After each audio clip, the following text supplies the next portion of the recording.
વિદ્યાર્થી મિત્રો, મારી યુટ્યુબ ચેનલમાં તમારું હાર્દિક સ્વાગત છે. આજે આપણે ધોરણ 12 એકાઉન્ટ ભાગ 2 ની અંદર ડિબેન્ચરના હિસાબોમાં આગળ બધી થિયરી જોઈ ગયા પહેલા વિડીયોની અંદર. હવે બીજા વિડીયોની અંદર હિસાબી આમનોંધ કેવી રીતે લખાય છે તે જોવાનું છે. મિત્રો, જેવી રીતે આપણે શેરની અરજી વખતે આમનોંધ લખતા હતા તેવી જ આમનોંધ સેમ ટુ સેમ લખવાની છે. ફક્ત શેરની જગ્યાએ ડિબેન્ચરનું નામ લખવાનું છે, બાકી કોઈ ફરક નથી. છતાંય તમને હું જણાવી દઉં છું, બીજી વખત રિપીટેશન કરું છું. બાકી શેરની યાદ હશે તો ડિબેન્ચરની પણ એ જ રીતની છે, કોઈ પણ ફેરફાર નથી. જેવી રીતે શેર બહાર પાડવામાં આવતા હતા એવી રીતે ડિબેન્ચર બહાર પાડવામાં આવે છે. ડિબેન્ચર બહાર પાડવાની 3 રીત છે. શેરની જેમ જ મૂળ કિંમતે બહાર પાડવા, પ્રીમિયમથી બહાર પાડવા અને વટાવથી બહાર પાડવા. 3 રીતે જેમ શેર બહાર પડી શકે છે તેવી જ રીતે 3 રીતે ડિબેન્ચર બહાર પડી શકે છે. સેમ ટુ સેમ છે, છતાંય આપણે જોઈ લઈએ. આમાં જ્યારે બહાર પાડવામાં આવે ત્યારે 2 રીતે હોય. કાં તો બધા નાણાં એક અરજી સાથે મંગાવી લેવામાં આવે, અથવા તો કટકે મીન્સ કે હપ્તે પહેલાં મંજૂરી સાથે, પછી પ્રથમ હપ્તો અથવા છેલ્લો હપ્તો એવી રીતે મંગાવવામાં આવે. તો બંને રીતે આમનોંધ ક્યારે કેમ થાય છે તે આપણે જોઈએ. જેમ શેર અરજીમાં થતું હતું એવી જ રીતે આમાં થાય છે, કોઈ ફેરફાર થતો નથી. માનો કે બધી રકમ એક સાથે મંગાવી લેવામાં આવે તો આ રીતે આમનોંધ થાય. બેંક ખાતે ઉધાર તે ખારજીયા ટકાના અરજી અને મંજૂરી ખાતે જમા. એટલે જેટલા ટકાના ડિબેન્ચર બહાર પાડ્યા હોય ને એ ટકાનું નામ આવે. દાખલા તરીકે 10%ના તો એ 10% લખાય, 9% તો 9% લખાય. ખારજીયાના તે ખારજીયા ટકાના ડિબેન્ચર, શું નામ લખવાનું?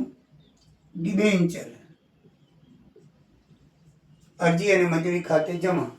એટલે એમાં અરજી અને મંજૂરી આવે, અરજીના અને મંજૂરીના ભેગા મંગાવી લેવામાં આવે. જમા બાબતે ડિબેન્ચર બહાર પાડતા પૂરેપૂરી રકમ મળી ગઈ તે બેંક ખાતે ઉધાર ત્યારે થાય જ્યારે રકમ મળે ત્યારે. પહેલી જ આમનોંધ ઈ થાય. પછી એ આમનોંધ છે, જેમ આપણે શેર અરજીના પૈસા મળતા ત્યારે આપણે શેર અરજીના શેર મૂડી ખાતે લઈ જતા, એમાં ડિબેન્ચર ખાતે લઈ જવા પડે. શું લઈ જવું પડે? ડિબેન્ચર. મૂડી નહીં પણ ડિબેન્ચર ખાતે લઈ જવા પડે. તો આમાં ખારજીયા ટકાના ડિબેન્ચર અરજી મંજૂરી ખાતે ઉધાર તે ખારજીયા ટકાના ડિબેન્ચર ખાતે શું લખવાનું હોય છે? ડિબેન્ચર ખાતે. એટલે અહીંયા શેર મૂડી ખાતે નથી લખાતું, પણ ડિબેન્ચર ખાતે લખાય છે. બરાબર છે. ઉપર જેમ ડિબેન્ચર ખાતું જમા થયું, શેર અરજી જમા થયું, તે ખાતું બંધ કરી એટલે અહીંયા શેર અરજી ખાતું ઉધાર થાય અને ડિબેન્ચર ખાતે શું થાય? જમા થાય. બાબતે હજી નાણાં ડિબેન્ચર ખાતે લઈ ગયા. એમાં લખાતું કે શેર મૂડી ખાતે લઈ ગયા, એમાં ડિબેન્ચર ખાતે લઈ જવાનું છે. સેમ ટુ સેમ છે, ખાલી શેરને બદલે ડિબેન્ચર શબ્દ વાપરવાનો છે.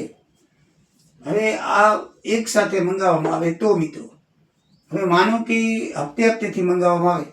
મેં આ એક હપ્તેથી મંગાવવા માટે આટલી આમનોંધ 8 કરી છે. બાકી બધામાં મેં આમાં પહેલી જ આમનોંધ લખી છે, એક સાથે મંગાવવામાં આવે. હપ્તે આ રીતે જ મંગાવવામાં આવે છે, એટલે બધામાં મેં રિપીટેશન નથી કર્યું. કારણ કે એકને એક વસ્તુ વારંવાર લખવી તમને આવડે જ છે. એટલે શરૂઆતની આમનોંધ અલગ થતી હોય છે, એટલે શરૂઆતની એક સાથે મંગાવવામાં આવે એ મેં લખી છે. બાકી આમાં પણ હપ્તેથી મંગાવવામાં આવે છે, આના પણ હપ્તેથી મંગાવવામાં આવે છે. આમ સેમ રીતે થશે. બરાબર છે મિત્રો? તો પહેલાં આપણે આ સમજી લઈએ કે એક સાથે મંગાવવામાં આવે તો 2 જ આમનોંધ થાય. પણ જો હપ્તેથી મંગાવવામાં આવે તો કેવી રીતે આમનોંધ થાય? તો જ્યારે અરજીના નાણાં મળે ત્યારે બેંક ખાતે ઉધાર તે ખારજીયા ટકા ડિબેન્ચર અરજી ખાતે જમા. એટલે પહેલી અરજી સાથે જે રકમ મળે એ આપણે બેંક ખાતે ઉધાર કરીને ડિબેન્ચર અરજી ખાતે શું કરશું? જમા. બાબત છે ડિબેન્ચર અરજીના નાણાં મળ્યા તેના. હવે એ નાણાં પાછા આપણે શું કરશું? જેમ શેર મૂડી ખાતે લઈ ગયા હતા એમ ડિબેન્ચર ખાતે લઈ જશું. તો ખારજીયા ટકાના ડિબેન્ચર અરજી ખાતે ઉધાર તે ખારજીયા ટકાના ડિબેન્ચર ખાતે જમા. આ ડિબેન્ચર અરજી અહીંયા આપણે જમા થઈ છે, તો અહીંયા ડિબેન્ચર અરજી ઉધાર થશે. એ ખાતું બંધ થશે. ક્યાં લઈ જવાશે? ડિબેન્ચર ખાતે લઈ જવાશે. બરાબર છે. ડિબેન્ચર મંજૂર કર્યા તેના. હવે ડિબેન્ચર મંજૂર કર્યા તે પાછા આપણે ડિબેન્ચર, હવે ના મંજૂર કરેલ ડિબેન્ચર નાણાં પરત કરીએ. જો દાખલા તરીકે આમાં મંજૂર કર્યા તે આવી, ના મંજૂર કર્યા હોય તો એ લખવું પડે ખારજીયા ડિબેન્ચર અરજી ખાતે ઉધાર તે બેંક ખાતે જમા. બાબત જે નામંજૂર કરેલ અરજીના નાણાં અરજદારોને પરત કર્યા તે એ બેંક ખાતે લખવાનું. શું લખવાનું? બેંક ખાતે. કારણ કે પરત કરતી વખતે આપણે એને બેંક ખાતે જમા કરવું, બેંક દ્વારા આપવું પડે. અહીંયા બેંક અરજી ખાતે ઉધાર થશે અને બેંક ખાતે જમા થશે. એના ખાતે જમા થશે બેંક ખાતે.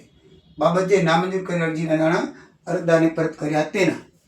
હવે ઘણી વખત શું થાય છે કે અંશતઃ સ્વીકારેલ અરજી વધારાના નાણાં મંજૂર ખાતે લઈ જવામાં આવે ત્યારે ઘણી વખત આપણે વધારાના નાણાં આવે પણ પરત ન કરીએ અને ડિપોઝિટરે કે અરજદારે એમ કીધેલું કે ભાઈ અમારા મંજૂરી ખાતે આગળના વધારાના પૈસા લઈ લેજો, તો આપણે શું કરીએ છીએ કે અંશતઃ શેર મંજૂર કરીએ જે વધારાના છે એમાંથી આપણે મંજૂરી ખાતે રકમ લઈ લેવાની. વધારે રકમ કેને ખાતે લઈ લેવાની? મંજૂરી ખાતે.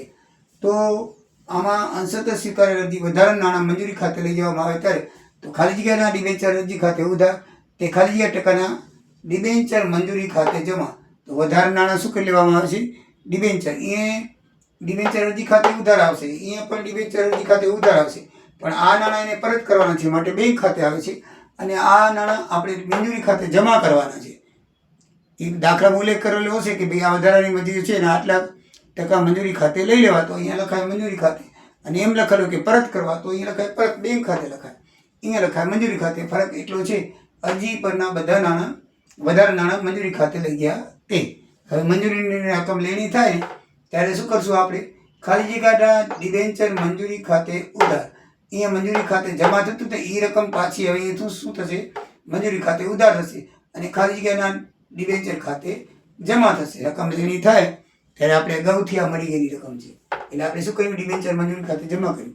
હવે જ્યારે લેણા થશે ત્યારે આપણે શું કરશું? એ ડિબેન્ચર ખાતે જમા કરતી એ જ અરજી મંજૂરી ખાતે શું કરશું? આપણે ઉધાર કરશું.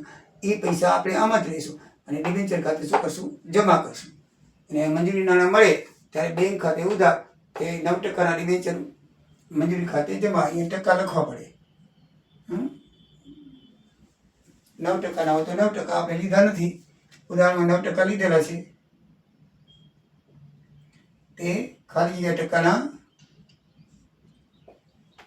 ડિબેન્ચર મંજૂરી ખાતે જમા. બાબત જે મંજૂરી નાણાં મળ્યા તે. હવે જ્યારે હપ્તેથી મંગાવવામાં આવે ત્યારે તો મંજૂરી ખાતે મંગાવવામાં આવે ત્યારે, હપ્તેથી મંગાવવામાં આવે ત્યારે, અરજી સાથે મંગાવવામાં આવે ત્યારે મિત્રો એ તમને ખબર જ છે એના ખાતે ઉધાર થાય. એના ખાતે શું થાય? ઉધાર થાય. તો ખાલી ટકાના ડિબેન્ચર હપ્તા ખાતે ઉધાર, તે ખાલી ટકાના ડિબેન્ચર ખાતે જમા. હપ્તા ખાતે ઉધાર, તે ડિબેન્ચર ખાતે જમા. તો બાબત જે છે ડિબેન્ચર પર જે તે હપ્તાની રકમ મંગાવી કે લેણી થઈ તેના. જ્યારે આપણે મંગાવીએ એટલે લેણી થાય એની પહેલી આવે, પછી આપણે એને લેણી થયેલી રકમ મળે એટલે બેંક ખાતે આપણે ઉધાર કરી અને જે તે ટકાના ડિબેન્ચર ખાતે જમા કરીએ. સમજાઈ ગયું? એવી રીતે બાબત જે ડિબેન્ચર હપ્તાની રકમ મળી તે. હવે મિત્રો પ્રીમિયમથી બહાર પાડીએ તો શું થાય? પ્રીમિયમથી બહાર પાડવાના એટલે વધારાની રકમથી બહાર પાડવાના. 100 રૂપિયાનું ડિબેન્ચર હોય અને આપણે 115 રૂપિયા બહાર પડી તો 15 રૂપિયા છે એ શું કહેવાય? એનું પ્રીમિયમ કહેવાય. બરાબર છે? તો ડિબેન્ચરની રકમ એક સાથે મંગાવવામાં આવે ત્યારે બેંક ખાતે ઉધાર, તે ખાલી જગ્યા ટકાના ડિબેન્ચર અરજી મંજૂરી ખાતે. એટલે એમાં એક સાથે મંગાવવામાં આવે ત્યારે હંમેશા ડિબેન્ચર અરજી મંજૂરી લખી નાખવાનું ભેગું.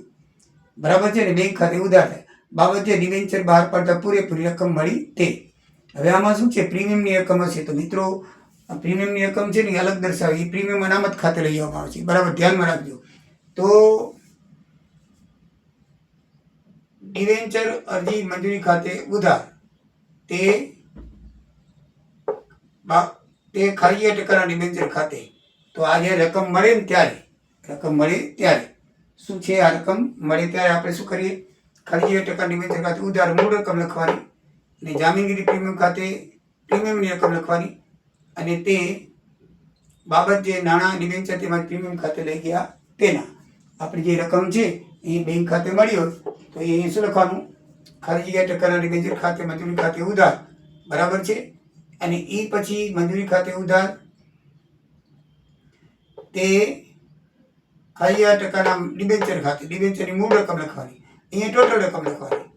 અહીંયા ડિબેન્ચરની મૂળ રકમ, દાખલા તરીકે 100 ડિબેન્ચર હોય અને 115 બહાર પાડ્યા હોય તો 100 ડિબેન્ચરના 100 રૂપિયા લેખે હોય તો 10,000 રૂપિયા આવે અને 100 ડિબેન્ચરના 15 રૂપિયા હોય તો 1500 રૂપિયા જામીનગીરી પ્રીમિયમ ખાતે આવે. એવી રીતે એ ટોટલ આવશે 10,000 11,500 આવે, બરાબર છે. ટોટલ રકમ આપણે ખબર છે. ટોટલ રકમમાં મંજૂરી અને શેરની મૂળ કિંમત બંને આવે. અને પછી ડિબેન્ચર ખાતે ઉધાર કરીએ ત્યારે મૂળ રકમ લખવાની અને જામીનગીરી પ્રીમિયમ અનામત ખાતે લઈ જઈએ ત્યારે પ્રીમિયમની રકમ છે ને શેરની સંખ્યા વડે ગુણી નાખીએ અને જે રકમ થાય તે અનામત ખાતે લઈ જવાની આવે. બાબત જે અરજીના નાણાં ડિબેન્ચર તેમજ પ્રીમિયમ ખાતે લઈ ગયા તેના ડિબેન્ચર ખાતે અને પ્રીમિયમ ખાતે લઈ જવા મળે અને ડિબેન્ચર ખાતે લઈ જવા પડે, મળીને લઈ જવા પડે, બરાબર છે. હવે ડિબેન્ચર વટાવથી બહાર પાડે તો પહેલાં તો એ બધામાં આમનું તો સરખી જ આવશે. બેંક ખાતે ઉધાર તો ડિબેન્ચર અરજી મંજૂરી ખાતે જમા. બાબત જે અરજી મંજૂરી નાણાં મળ્યા તે. પણ બીજી આમનોંધમાં શું કરવાનું છે? જેમ એમાં જામીનગીરી પ્રીમિયમ હતું ને એમાં આમાં વટાવ હશે. મિત્રો જામીનગીરી પ્રીમિયમ છે ને એ જમા થાય, કારણ કે એ રકમ વધારેની મળી છે. જ્યારે આ વટાવ તો આપણે આપવો પડે, ઓછી રકમ છે તો એ ઉધાર થશે. શું થશે? ઉધાર. ડિબેન્ચર અરજી મંજૂરી ખાતે ઉધાર, અહીંયા પણ ડિબેન્ચર અરજી મંજૂરી ખાતે ઉધાર જ આવશે. પણ અહીંયા જેમ ડિબેન્ચર પ્રીમિયમ ખાતે થાય છે ને એ ડિબેન્ચર વટાવ ખાતે ઉધાર થશે. શું થશે? ઉધાર થશે. ડિબેન્ચર અરજી મંજૂરી ખાતે ઉધાર, તે ડિબેન્ચર વટાવ ખાતે ઉધાર. અહીંયા વટાવની રકમ આવશે. શું આવશે? વટાવની રકમ. અહીંયા શેરની મૂળ રકમ આવશે અને તે ખાલી 2% ડિબેન્ચર ખાતે કુલ રકમ જમા તરીકે થશે. આના કરતાં ઉલટી આમનોંધ, બરાબર છે. જમા પહેલી આવે, પછી ડિબેન્ચરની રકમ આવે, પછી પ્રીમિયમ આવે.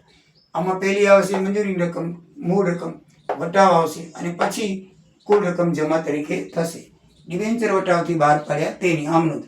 એટલે મિત્રો 3 રીતે ડિબેન્ચર બહાર પાડી શકાય: મૂળ કિંમતી, પ્રીમિયમથી અને વટાવથી. જેવી રીતે શેર બહાર પાડો છો એવી રીતે ડિબેન્ચર બહાર પાડી શકાય છે અને સેમ આમનોંધ થાય છે. કાંઈ પણ ફરક પડતો નથી. એટલે તમે શેરનું પ્રકરણ બરાબર ભણેલા હોય તો ડિબેન્ચરના પ્રકરણમાં કાંઈ પણ વધારે લખવાનું હોતું નથી. ખાલી નામ બદલવાનું છે, શેરની જગ્યાએ ડિબેન્ચર. બાકી સેમ પદ્ધતિ, સેમ આમનોંધ થશે. ચલો મિત્રો, તો હવે નેક્સ્ટ પીરિયડથી આપણે દાખલા જોઈશું 3 પ્રકારના. આ રીતે જેમ શેરમાં આપણે 5 પ્રકારના જોયા હતા એમ ડિબેન્ચરમાં 3 પ્રકારના જોઈશું.